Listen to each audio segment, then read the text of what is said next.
ओम शांति। गीता ज्ञान का पहला पाठ बीके के लिए अंतिम पाठ की तैयारी है।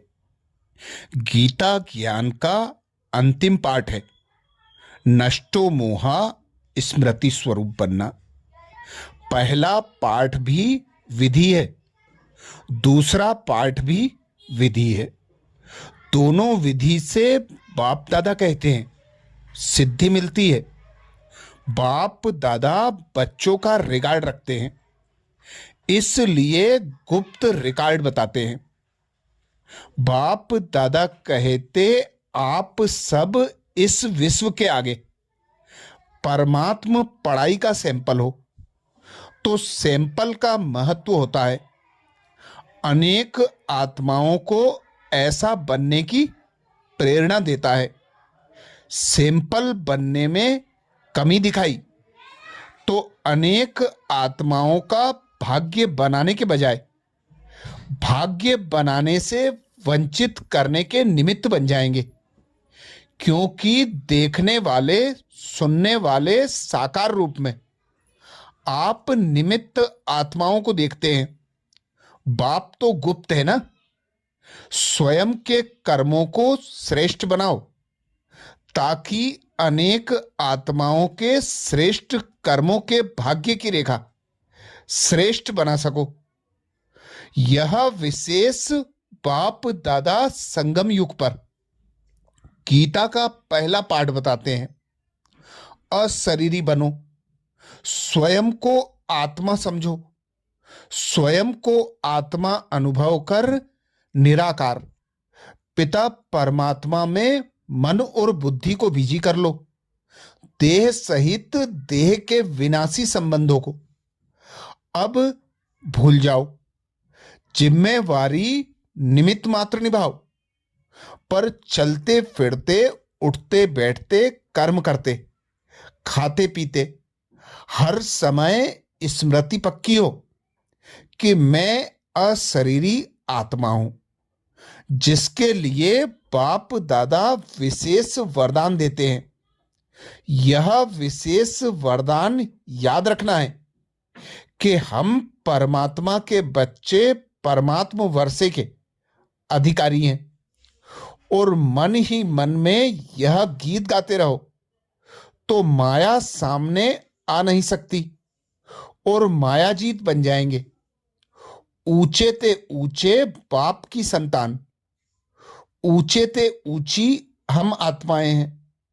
यह स्मृति सदा शक्तिशाली बनाती है।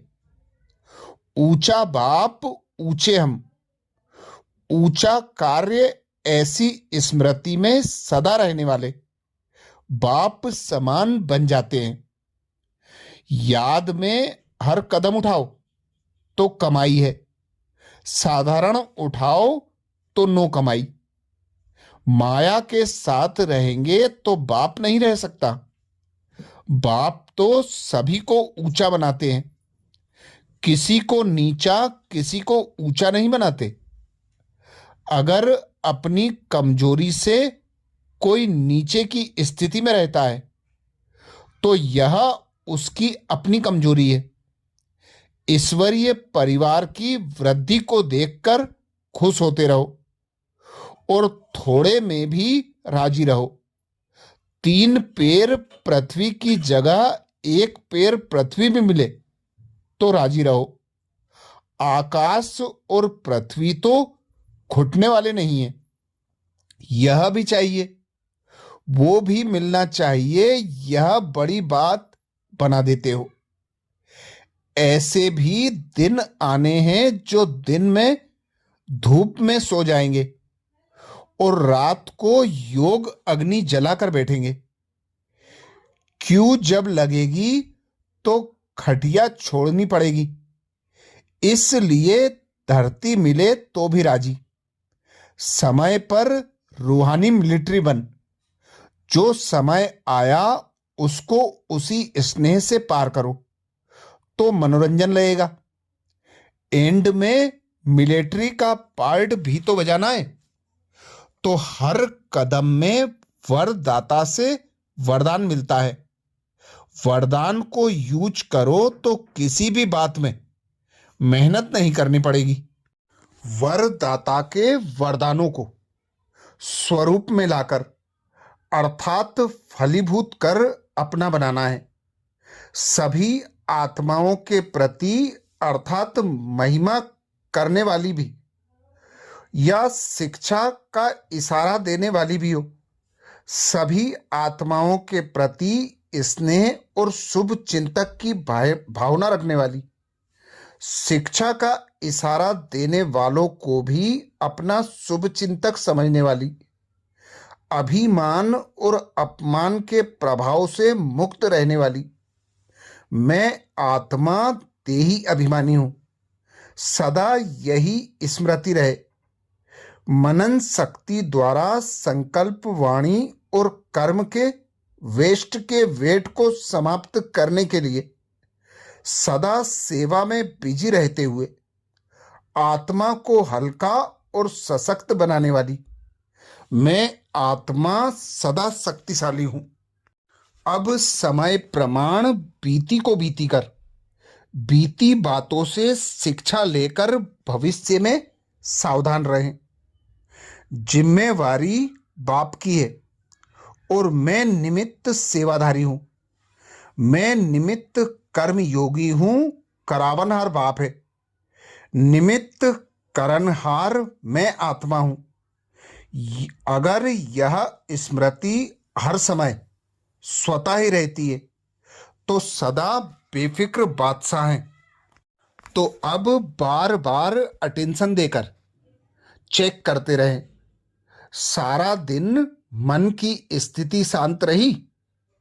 मन को शांत रखने के लिए अपने स्वधर्म की स्मृति में रहें कि मुझ आत्मा का मूल गुण शांति है। शक्तिशाली रहने के लिए सर्वशक्तिमान के साथ कंबाइंड रहें, वह उसकी छत्र छाया में अपने को महसूस करें। चलते फिरते यह अभ्यास करते रहें, मैं मास्टर सर्वशक्तिमान हूं और बाप के साथ मैं आत्मा कंबाइंड हूं। बाप से सर्व शक्तियों की किरणें निकल निकल कर मुझ आत्मा में समा रही हैं और मुझसे चारों ओर फैल रही हैं। शांति के सागर बाप की शांति की किरणें मुझ आत्मा पर पड़ रही हैं और मुझसे चारों ओर फैल रही हैं। चारों ओर का वातावरण शांत हो रहा है। संपर्क में आने वाली आत्माएं शांति का अनुभव कर रही हैं।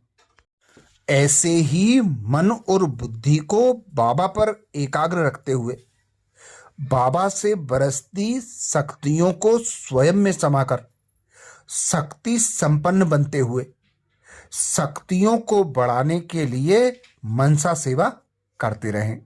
सर्व आत्माओं को परमात्म शक्तियों का सहयोग देते रहें। अच्छा, ओम शांति।